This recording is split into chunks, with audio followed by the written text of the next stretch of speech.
एक बार की बात है, एक छोटे से गांव में दो अच्छे दोस्त रहते थे, रोहन और मोहन।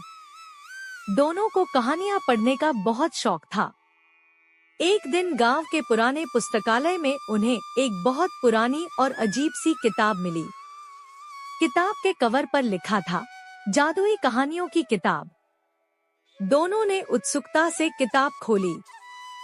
जैसे ही उन्होंने पहली कहानी पढ़नी शुरू की, एक चमत्कार हुआ।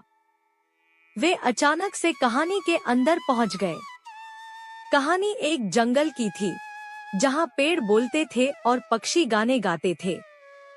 वहां का राजा एक बड़ा शेर था, जिसने रोहन और मोहन का स्वागत किया। शेर ने कहा, इस कहानी की दुनिया में हर कोई खुश है, लेकिन एक दुष्ट जादूगर ने जंगल की खुशियां छीनने की योजना बनाई है।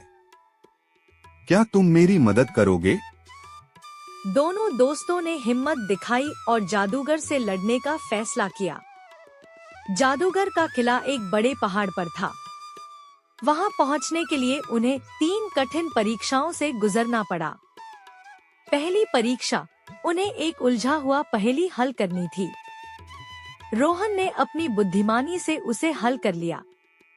दूसरी परीक्षा, उन्हें एक तेज बहती नदी पार करनी थी। मोहन ने एक बड़ा पत्ता ढूंढा और उससे नाव बनाई। तीसरी परीक्षा, जादूगर ने एक बड़ा अजगर उनके सामने खड़ा कर दिया। दोनों दोस्तों ने मिलकर अपनी समझदारी से अजगर को बहला दिया और किले में दाखिल हो गए। अंदर जाकर उन्होंने जादूगर की जादुई छड़ी छीन ली और उसकी सारी बुरी ताकतें खत्म कर दी। जादूगर डरकर भाग गया। जंगल फिर से खुशहाल हो गया।